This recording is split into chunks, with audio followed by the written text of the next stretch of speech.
नमस्कार दोस्तों, मेरा नाम है प्रदीप चौहान। आज दिन है रविवार, संडे स्टोरी का वक्त है एक किसी टॉपिक के विश्लेषण की। तो आज बात करते हैं ज़रा पंजाब में जो सतलुज फिल्म को लेकर जो हुआ। हमें और आपको सतलुज फिल्म की कंट्रोवर्सी मालूम है, उस पर जिक्र नहीं करेंगे हम कि क्या है क्या नहीं, उस सब को हम अच्छी तरह से पी चुके हैं, घोल चुके हैं। लेकिन उसके पीछे बहुत कुछ चल रहा है। दरअसल सतलुज फिल्म के पीछे बीजेपी की पॉलिटिक्स का जो नया रूप है वो समझना बड़ा ज़रूरी है। हम और आप अक्सर सोचते हैं कि बीजेपी की पॉलिटिक्स है हिंदू मुसलमान करो, हिंदू मुसलमान करो तो राजनीति चलती रहेगी। दरअसल पंजाब में उस हिंदू मुसलमान की राजनीति को और आगे बीजेपी ने बढ़ा दिया है। न सिर्फ हिंदू सिख किया है, बल्कि एक कौम है इस देश की जिसको जाट कहा जाता है। जाट, उस जाट कौम को पंजाब में जाके जट के नाम से जाना जाता है। वो जो हिंदू जाट हैं, बीजेपी की इस पॉलिटिक्स से इतना परेशान हो चुका है कि अब बीजेपी के हिंदुत्व को नकारते हुए सिख धर्म की तरफ जाने की बात कहने लगा है। आप सोच सकते हैं, क्योंकि वो बीजेपी के हिंदुत्व को नहीं अपनाना चाहता तो उन्हें निशाना बनाया जा रहा है। जाटों को ऐसा लगता है, इसलिए वो जट सिख ज़्यादा कहलाने में या सिख धर्म को अपनाने में ज़्यादा कंफर्टेबल महसूस करने लगे हैं। और साथ में दो और समुदाय जिन्हें साथ आने को कह रहे हैं, एक दलित और एक मुसलमान। ये कहानी क्या है, ये क्या इसका इम्प्लीकेशन होगा, क्यों ऐसा लग रहा है, ये जानने के लिए एक जाट ही हमें बता सकता है सारी कहानी। तो चौधरी पुष्पेंद्र आज एक बार फिर जुड़े हैं, वेस्टर्न यूपी से हैं। आपको मालूम है सामाजिक कार्यकर्ता हैं, जाट नेता हैं, किसान नेता हैं, जाटों की राजनीति को समझते हैं और विश्लेषण बहुत अच्छा करते हैं। उन्हीं के पास एक बार फिर आज संडे को इस सारी कहानी को समझने के लिए चलते हैं।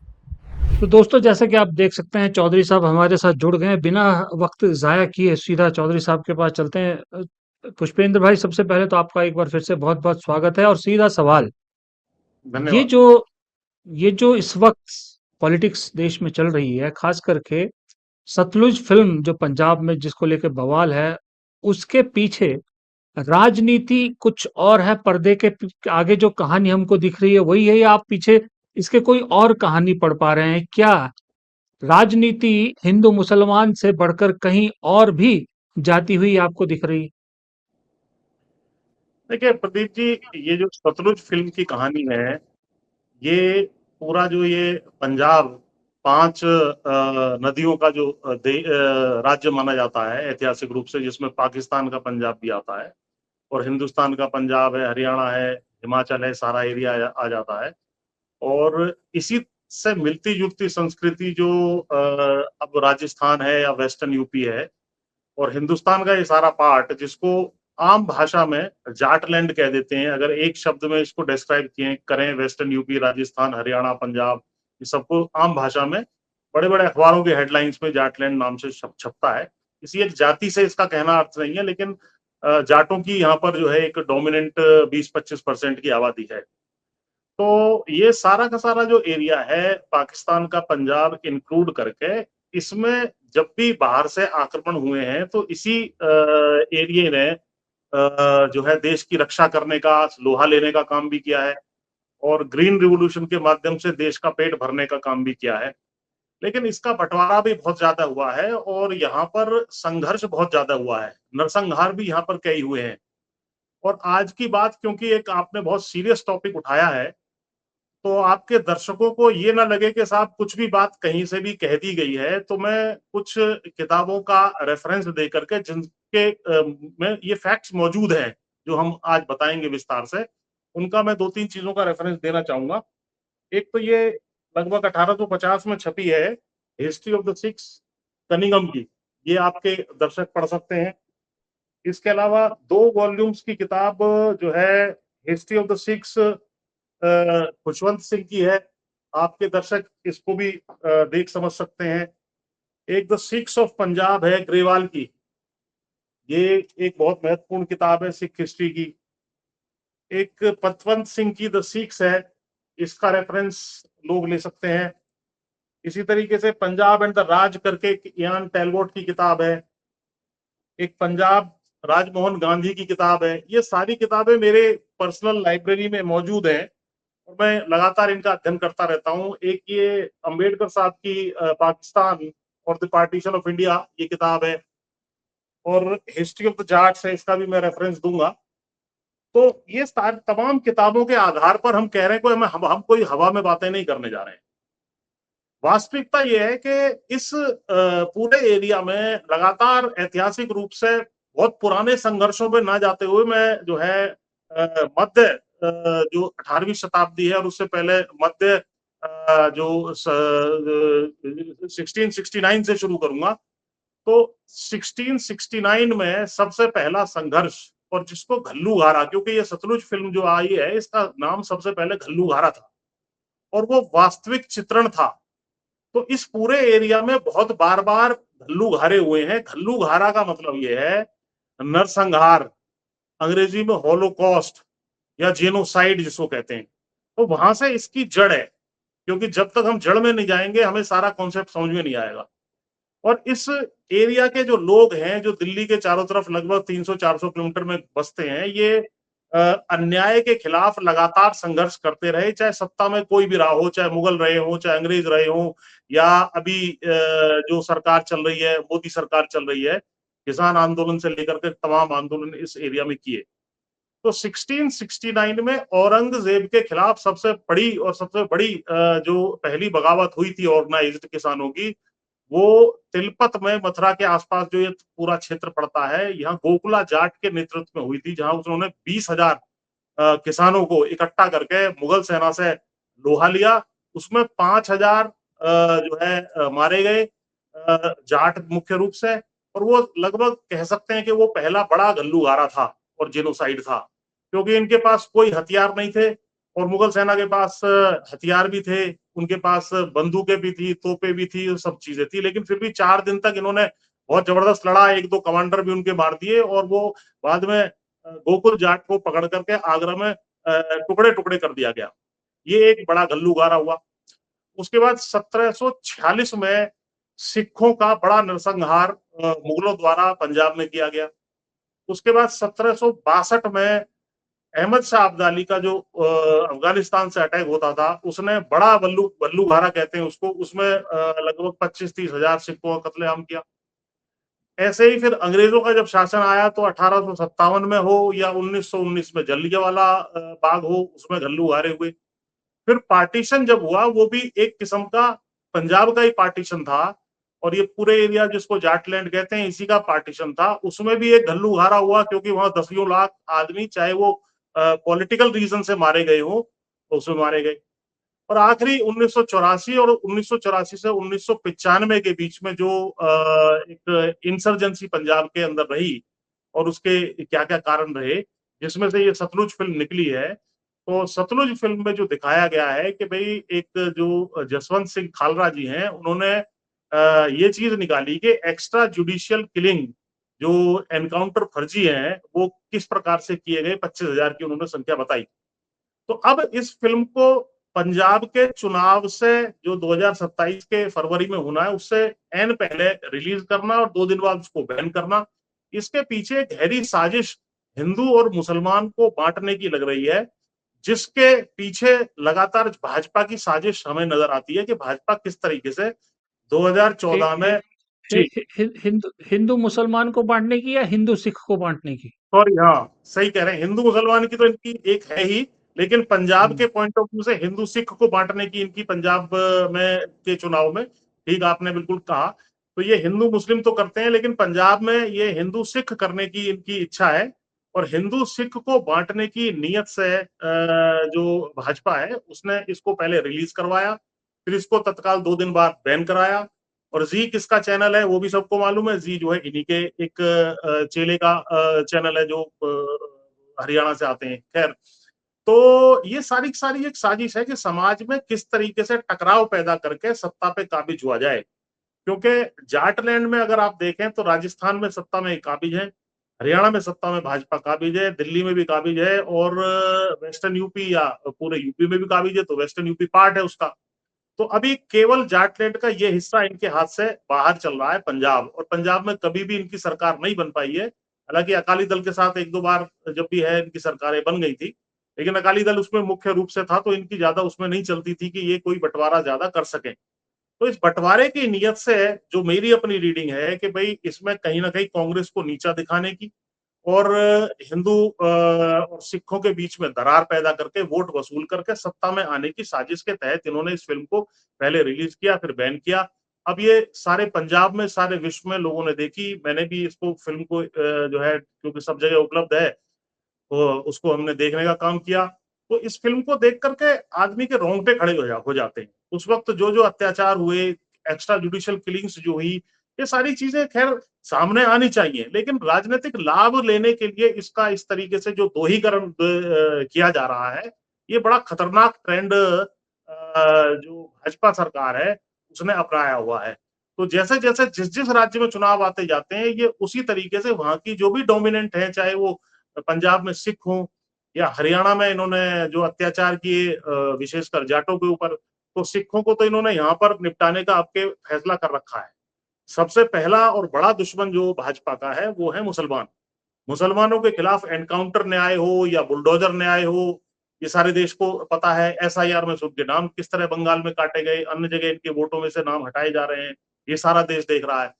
दूसरे नंबर पर ये जो है दलितों को लेकर के चलते हैं, दलितों के आरक्षण के ऊपर लगातार आक्रमण हो रहा है, और सिखों के ऊपर जिस तरीके से मैंने विस्तार से अभी बताया, और जाटों के ऊपर तो इनकी बहुत ही विशेष कृपा रही है, क्योंकि इन्होंने जाट जो है इनके हिंदुत्व वाले जो प्रोजेक्ट में कहीं ना कहीं बाधा बन रहा है। मुसलमान बाधा बन रहा है, सिख बाधा बन रहा है, और दलित बाधा बन रहा है। ये चारों वर्ग जाटलैंड में, जो वेस्टर्न यूपी, राजस्थान, हरियाणा, पंजाब, ये सारा इलाका बताया, इसमें बहुतायत में है ये सारे सारे वर्ग। यानी लगभग 70% आबादी इन्हीं चारों वर्गों की है, चाहे जाट हो, सिख हो, मुसलमान हो या दलित हो। अब इनका सबका इलाज करना ये चाहते हैं कहीं ना कहीं। तो इसलिए अब मैं जाटों पे विशेष कर आऊं, तो जाटों के साथ इन्होंने 2014 से भारी अन्याय किए। जाटों का पहले आरक्षण खत्म करवाया, फिर आरक्षण देने का वायदा मोदी जी ने भी किया जाटों के डेलीगेशन को अपने घर बुला करके। अमित शाह ने भी बार बार उनके साथ हर चुनाव से पहले मीटिंग की, अपने मूछ का बाल तक रखने की बात की कि मूछ का बाल ले जाओ, जाटों का आरक्षण चुनाव के बाद दे देंगे, लेकिन आज तक नहीं दिया। उसके बाद किसान आंदोलन, जिस तरीके से हमारे ऊपर 3 कृषि कानून थोपे गए, लीगल गारंटी एमएसपी की देने का वायदा था वो पूरा नहीं किया गया, हमारी महिला पहलवान बेटियों को किस तरीके से बेइज्जत किया गया, हमारे ऊपर अग्निवीर थोपी गई, जबकि यही पूरा इलाका जो है ज्यादा से ज्यादा सैनिक भी भेजने का काम इस देश में करता है, देश की सेनाओं में, और देश की रक्षा करने का काम करता है। और यही इलाका है जो देश का पेट भरने का भी काम करता है। ग्रीन रिवोल्यूशन भी सारा इसी इलाके से हुआ है। तो ये कहीं ना कहीं देश की सुरक्षा को भी खतरे में डाल रहे हैं, और देश की खाद्य सुरक्षा को भी खतरे में डाल रहे हैं। और जाटों को नीचा दिखा के 35 बनाम 1 का नारा इन्होंने हरियाणा में दिया। इन्होंने कहा कि साहब 35 बिरादरी एक जगह हो जाओ, और जाट एक जगह हो जाओ, और हम जाकर के सत्ता पे काबिज हो जाएंगे। हरियाणा में जहां इनके 2-2, 5 एमएलए नहीं बनते थे, वहां पर ये 3-3 बार सरकार बनाने में बेईमानी से और ध्रुवीकरण करके कामयाब हो गए। यही ध्रुवीकरण की चाल सतलुज के माध्यम से ये यहाँ पर करना चाहते हैं, पंजाब में, यूपी में करना चाहते हैं। तो ये ध्रुवीकरण के आधार पर चल रहे हैं। जी, आप कुछ कह रहे हैं। जी, जी, पुष्पेंद्र भाई, इसी में जोड़ना चाह रहा हूँ मैं। थोड़ा-सा हमारे दर्शकों को आप ये बताएँ कि जो जाटों को लेके बीजेपी के जो सोच है, जिसका आपने पूरा ज़िक्र किया, पूरा वर्णन कर दिया, इसका थोड़ा-सा बैकग्राउंड बताएँ, आखिरकार जाटों से मैं अपने दर्शकों को ये भी बता दूं कि जो जो पुष्पेंद्र भाई जाट शब्द का इस्तेमाल कर रहे हैं, जब वो पंजाब में जाते हैं पगड़ी धारे, वो जट हो जाते हैं। जट और जाट एक ही चीज है, बस यही कि पंजाबी में जाके जट हो जाता है। तो क्या हिस्ट्री है बीजेपी को, आखिरकार जाटों से इतनी दिक्कत क्यों है? थोड़ा सा अगर वो भी आप बता पाए तो। देखिए, जाटों का अगर आप इतिहास पढ़ें, और विशेषकर ये जो किताब है हिस्ट्री ऑफ द जाट्स, 1925 में कानूनगो की किताब आई थी। इसके पहले चैप्टर के पहले पेज पे ही बताया है कि भाई जाट अपने आप में इतने बड़े क्षेत्र पर जो है रहता है कि वो एक राष्ट्र के बराबर है। ये कहता है the Jats are a tribe so wide spread and numerous as to be almost a nation by themselves. अपने आप में एक राष्ट्र के बराबर है। और इनका एरिया इन्होंने सिंधु नदी से गंगा तक पूरा बताया है, और ऊपर जम्मू से लेकर के नीचे जयपुर के दक्षिण तक पूरा एरिया बोला ये जाटों का एरिया है। और 1200 तक, इसी किताब के दूसरे पृष्ठ पर लिखा है, 1200 तक ये कबीलाई स्ट्रक्चर में केवल जाट ही थे। उसके बाद जाट में से कुछ लोग चले गए, मुसलमान हो गए, जो वेस्टर्न पंजाब हमारा पाकिस्तान वाला पंजाब मेनली है वहां पर। और मध्य में जो पंजाब यहाँ का है, हमारे देश का पंजाब है आजकल जिसको पंजाब कहते हैं, वहां पर सिख हो गए। और बाकी जो बचे कुछ अभी भी जाट हैं, जिनको ये तथाकथित रूप से हिंदू फोल्ड में रखते हैं कि ये हिंदू जाट है। वास्तविकता ये है कि हम लोग जो जाट हैं वो अपने आप को हिंदू फोल्ड में कंफर्टेबल नहीं पाते हैं। हम अपने आप को सिखिज्म के ज्यादा नजदीक पाते हैं, क्योंकि वो हमारा धर्म और संस्कृति जो है, भाषा, बाकी सब चीजें जो है वो सारी की सारी खेती किसानी या सोल्जरिंग, जो सैनिक बनना, ये सब चीजें हमारी जो है आपस में बहुत ज्यादा मिलती जुलती हैं। और सिक्खी में भी 60% जाट ही हैं जिनको जट कहते हैं। तो हमारा ये भाईचारा है, और हम लोग हिंदुओं के जो इनका हिंदुत्ववादी प्रोजेक्ट है ब्राह्मणों का विशेषकर, उसके खिलाफ रहे हैं और हिंदू राष्ट्र के खिलाफ रहे हैं। हिंदू राष्ट्र की दाल इनकी इस एरिया में नहीं गल पाती है, तो हम इसका विरोध कर देते हैं। पाखंडों के हम खिलाफ हैं।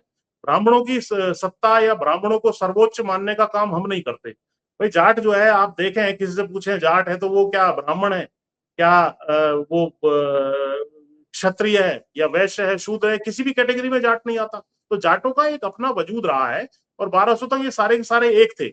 इस किताब में क्लियरली लिखा है कि जाट चाहे कोई भी हो, वो हिंदू हो, सिख हो या मुसलमान हो, वो अपने आप को जाट पहले मानता है। तो इसलिए इसलिए ये जो है जाटों का एक जो हिंदुत्व वाला प्रोजेक्ट है, जो ये वी और अर नेशनहुड डिफाइंड किताब है, दूसरे नंबर के जो इनके गुरु थे गोलवलकर, उन्होंने जो लिखी थी, जो इनको बाइबल कहते हैं, ये बाइबल है इनकी। इसमें एक साफ तौर पे ये कहते हैं कि हिंदुस्तान केवल हिंदुओं के लिए है, और बाकी को जो है या तो हिंदू फोल्ड में आना पड़ेगा, और नहीं तो दूसरी श्रेणी का जो है नागरिक बन के रहना पड़ेगा। ये पेज नंबर 45 पर साफ कहते हैं।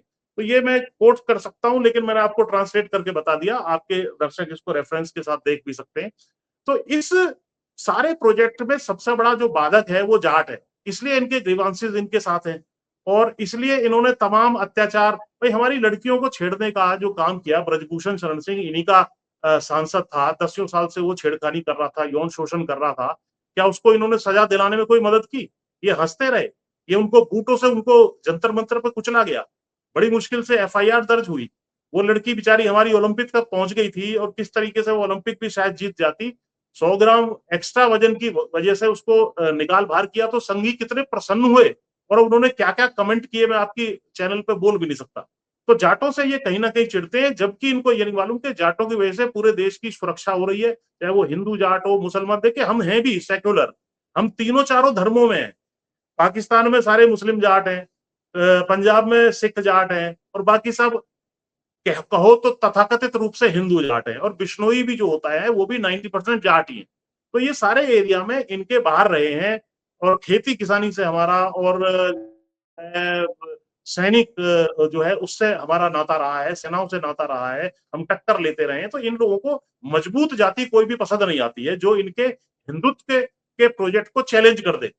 इस वजह से ये जो है लगातार हमारा जो है विरोध करते चले आ रहे हैं। जी।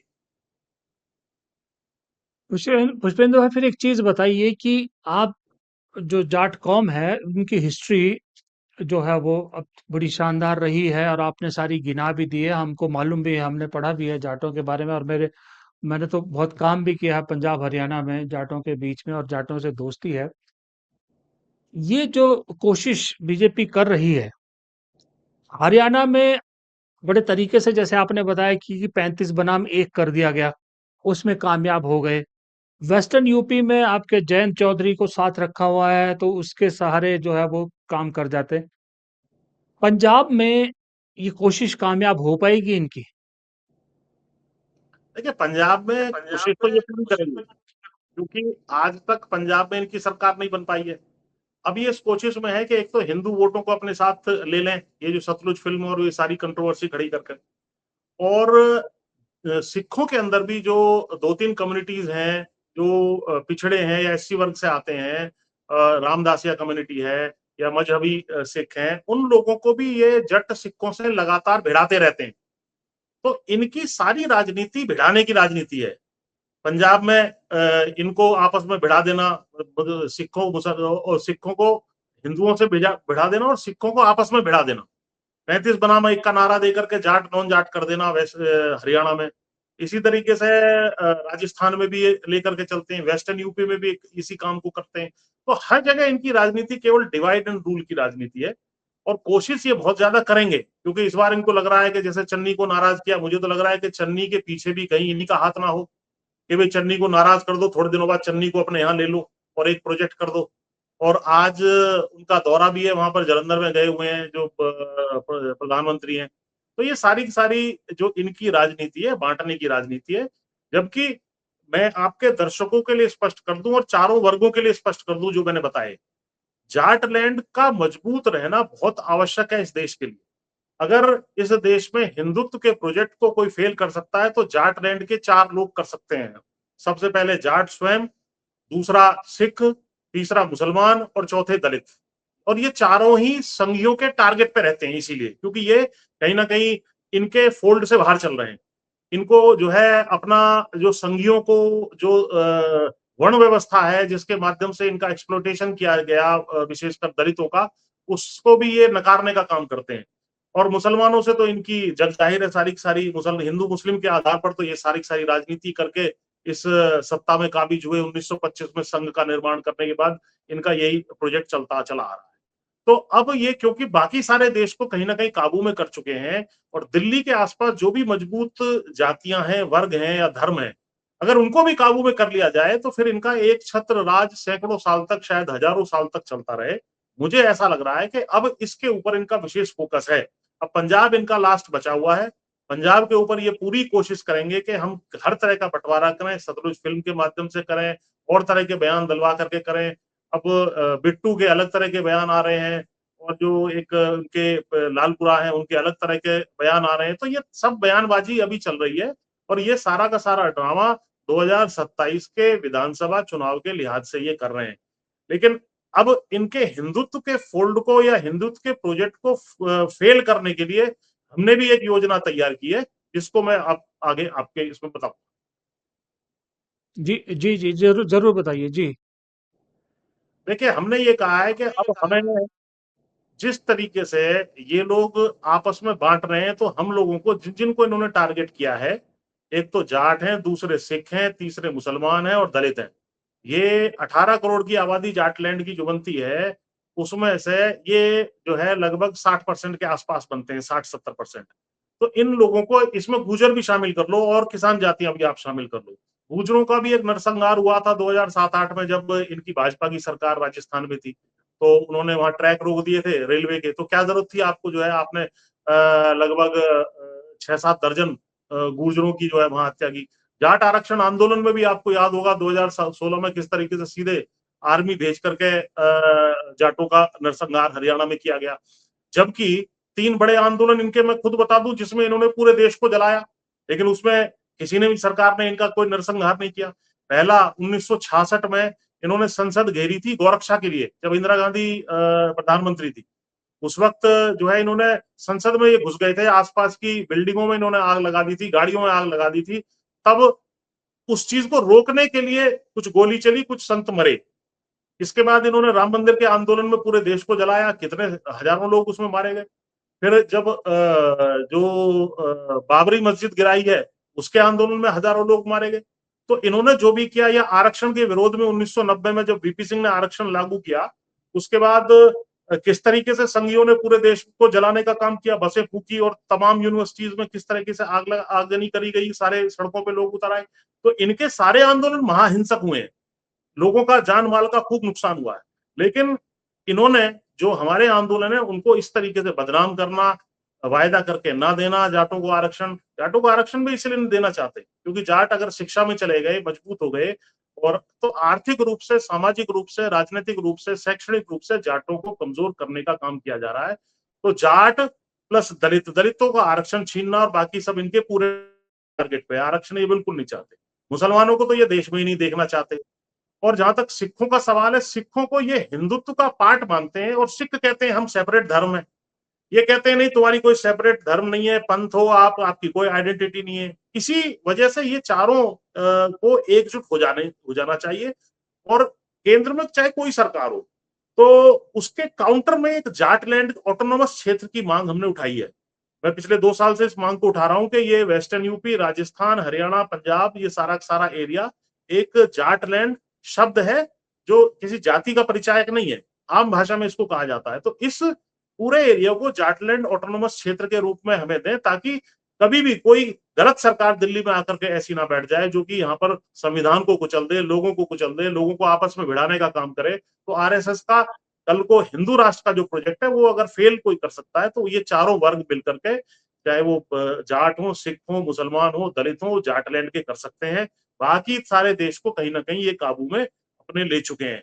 लेकिन अगर ये चारों एकजुट हो जाएं और जाटलैंड की मांग कर दें, तो और जाटलैंड बनाएं, तो हमारी ये मांग है कि हम जाटलैंड इसमें बनाएंगे, चारों पांचों वर्ग एकजुट हो जाएं। इसमें आप जनमत करा लो, जनमत में भी ये सब लोग एक साथ है। तो इनको लेकर के हमें खेती किसानी जातियों को लेकर के, देखिए खेती किसानी जातियों को भी ये अपना बहुत बड़ा थ्रेट मानते हैं, केवल जाटों को नहीं, इससे रिलेटेड चाहे गुर्जर हो, चाहे अन्य खेती किसानी जातियां हो, क्योंकि वो लोग भी कहीं ना कहीं इनसे फसलों की अच्छी कीमत मांगते हैं। तो ये कहते हैं नहीं साहब, उसी माल को हम लोग महंगे में बेचेंगे। भाई अगर किसान को 25 रुपए किलो गेहूं के दाम मिलते हैं, तो क्या 30 रुपए किलो में किसी को आटा मिलता है? आटे का दाम 40, 45 और 50 रुपए तक बेचा जा रहा है। तो ये डबल कैसे? केवल पिसाई के तो 2-3 रुपए 4 रुपए आप जोड़ सकते हैं, पैकेजिंग ट्रांसपोर्टेशन भी आप जोड़ दें, तो कहीं ना कहीं ये आगे भी महंगा बेचते हैं और इधर किसानों को भी दबाने का काम करते हैं। क्योंकि अगर जाटलैंड के एरिया में ये सब लोग मजबूत हो गए, तो इनकी सत्ता का जो हिंदुत्व वाला प्रोजेक्ट है वो फेल हो जाएगा। इस वजह से इन्होंने इनको दबाने का काम किया है, और हम लोग इस जाटलैंड की मांग को अब आगे इसी वजह से उठाने का काम कर रहे हैं। जी। तो चौधरी साहब, आपके इस सारे जो मांग है या जो आपने चार वर्गों को एक साथ आने की बात कही, बीजेपी के खिलाफ लड़ने की बात की, इसमें कहीं विपक्ष की कोई भूमिका नजर आती है आपको, या आपको लगता है कि नहीं, हमें आप लोगों को अपने दम पे ही करना पड़ेगा? देखिए, विपक्ष का जहां तक सवाल है, विपक्ष तो जो संविधान के अनुसार चलेगा, वो सरकार हमारी अपनी सरकार है।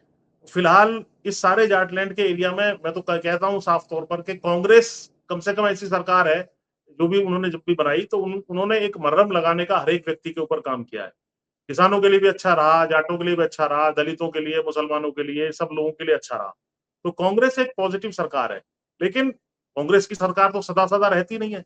बीच बीच में भाजपा भाजपा की सरकार आ गई। अब इन्होंने सारे संस्थानों पे कब्जा कर दिया है, चुनाव आयोग से लेकर के और जुडिशरी से लेकर के ईडी, सीबीआई, तमाम चीजों पर इनके कब्जे हो गए। उसकी वजह से भी एक लोकतंत्र को बहुत बड़ा संकट जो है इस देश में पैदा हो गया है। एक अघोषित इमरजेंसी इस देश में चल रही है। किस तरीके से पार्टियों को तोड़ा जा रहा है, किस तरीके से जो है लोगों को कुचला जा रहा है, वो सारा देश देख रहा है। तो इस वजह से भी एक काउंटर वेट के रूप में दिल्ली के आसपास ये चारों लोगों को एकजुट होकर के मजबूती से चलना चाहिए, क्योंकि ये लोग परमानेंट हैं, सरकार आती जाती रहेगी। तो कांग्रेस की सरकार नहीं आई, 10 साल 15 साल नहीं आई, अब 15 साल में तो बहुत बड़ा नुकसान ये कर देंगे। अब जैसे नूह के दंगे का मैं बताऊं, अभी आपने 2 साल पहले जो नूह में दंगे हुए, उस टाइम इन्होंने कहा संघियों ने कि साहब आओ, जाटो देखो धर्म खतरे में है, हमें बचाओ, और ये मुसलमान इस तरीके से हमारे ऊपर हमला कर रहे हैं। हमने कहा भाई देखो, तुमने जाके वहां लड़ाई की है, हमारा कोई लेना देना नहीं है, तो नूह में दंगे नहीं हो पाए।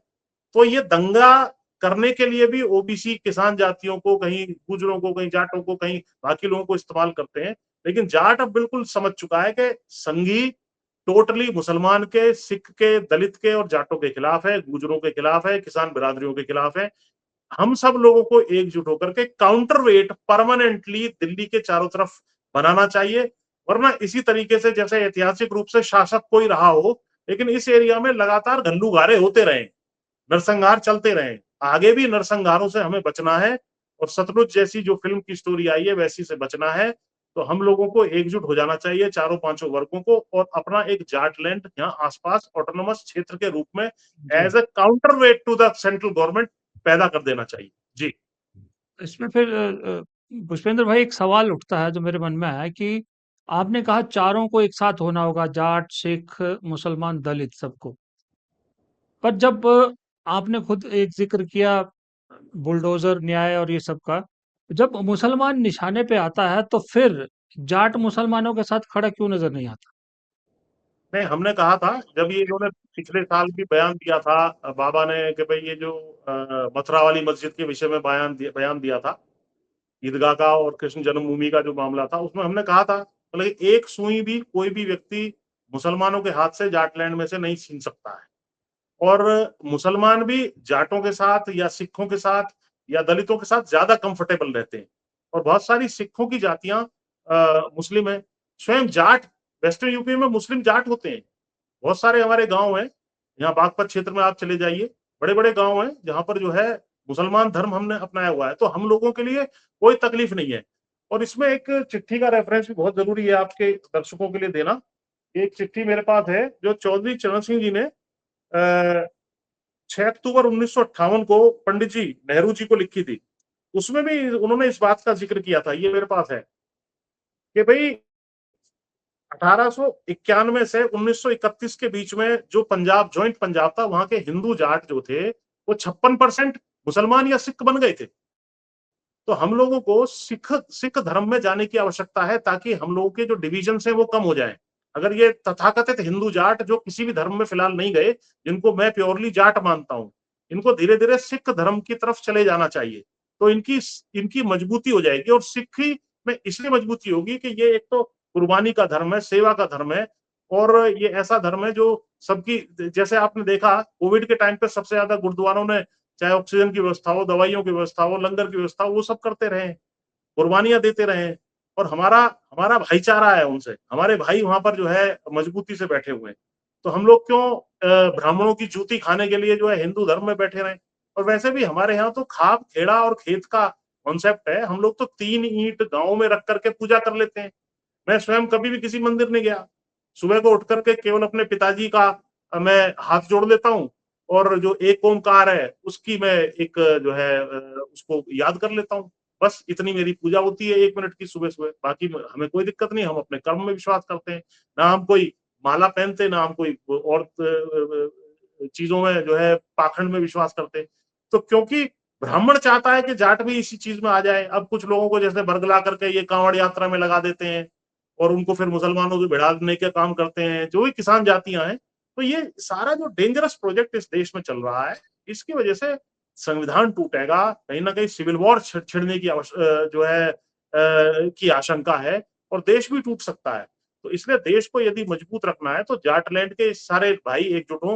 मुसलमानों पे हमला हो तो बाकी सब लोग कूद पड़े, जाटों पे हमला हो तो बाकी तीनों कूद पड़े, तभी जाकर के इस देश को बचाया जा सकता है हिंदुत्व के प्रोजेक्ट से। जी। जी। आ, बहुत लंबा सब्जेक्ट, बहुत गहरा सब्जेक्ट आपने कहा। इसमें जितनी किताबें आपने अब दिखाई है, अगर उनकी एक एक किताब पे भी बात करने लगे जो बहुत लंबा एपिसोड चला जाएगा। अब मुझे लगता है चौधरी साहब आज की बात को यहीं खत्म किया जाए, या अभी आप कुछ और है तो आप जो बताना चाहते हैं, जो लगता है इम्पोर्टेंट है, आप बता सकते हैं अगर आपके पास वक्त है तो। जी, 1 मिनट में बस इतना और बता दूं लास्ट में। देखिए, ये जाटलैंड ऑटोनोमस क्षेत्र मांगना संविधान सम्मत है। इसमें कोई देश से अलग होने की बात नहीं कही जा रही है। ये देश के संविधान के शेड्यूल 6 में, जैसे हमारे यहाँ बोडोलैंड है, या गोरखा वाले गोरखालैंड मांग रहे हैं, या लेह लद्दाख वाले अपनी ऑटोनोमस क्षेत्र मांग रहे हैं। तो कोई भी एरिया अपना ऑटोनोमस क्षेत्र मांग सकता है। ये संविधान के तहत जो है व्यवस्था दी गई है। और पिछले दिनों आपके दर्शकों के लिए और बता दूं, जैसे ये अमृतसर द लास्ट बैटल, ये अभी मैं रिसेंटली पढ़ रहा हूँ। मार्क तुली की, जो बीबीसी के बहुत बड़े पत्रकार थे, उनकी है। एक खालिस्तान कॉन्स्पिरेसी है सिद्धू की, ये भी अभी हम पिछले दिनों पढ़ी है। एक ये हरिराम गुप्ता की हिस्ट्री ऑफ द सिक्स है, इसको भी कुछ लोग पढ़ सकते हैं। तो जब इन चीजों को जी। पढ़ेंगे तो तब पता और लगेगा कि वो भाई Jat operation blue star, operation black thunder, सब पे बहुत सारी किताबें हैं, इस पे सब जी पे जी, तो बहुत इन सारी सबको, किताबें हैं। जी इन सबको पढ़ेंगे तब पता लगेगा कि भाई लगातार अत्याचार हमने सहा, इस देश की रक्षा करने का काम हमने किया। इस देश का भोजन की व्यवस्था, जो कि यहाँ पे PL 480 स्कीम के तहत अमेरिका से लाल रंग का गेहूं आता था, जिसको पशु भी खाना पसंद ना करें, भुखमरी यहाँ पे देश में फैली हुई थी, उसको दूर करने का हमने काम किया। और उसका इनाम हमें जी, ये जी। दिया जा रहा है कि जाट अलग हैं इस देश से, तो ठीक है भाई, हम अलग हैं तो हम हिंदू धर्म में तो रहेंगे नहीं, हम सीधे सीधे अपने सिख भाइयों के पास चले जाते हैं, और अपने हिंदू मुस्लिम सिख तीनों जो धर्म के लोग हैं वो, उनसे हमारा भाईचारा है। विष्णुई धर्म में भी जैसा मैंने बताया 90% जाट हैं, दलित हमारे भाई हैं, सबको मिलकर के हिंदुत्व के प्रोजेक्ट को अंत में फेल कर देना चाहिए, अन्यथा जी देश का बहुत बड़ा नुकसान ये कर देंगे। जी। जी जी जी। चौधरी साहब, बहुत बहुत शुक्रिया, बहुत बहुत धन्यवाद आपका इस सारी डिटेल बातचीत के लिए, और ये नए नए पहलू हमारे और हमारे दर्शकों के सामने रखने के लिए। अगली बार फिर किसी ऐसे ही संजीदा टॉपिक के साथ आपके साथ फिर मुलाकात होगी। तब तक के लिए बहुत बहुत शुक्रिया, बहुत बहुत धन्यवाद, नमस्कार। धन्यवाद, धन्यवाद।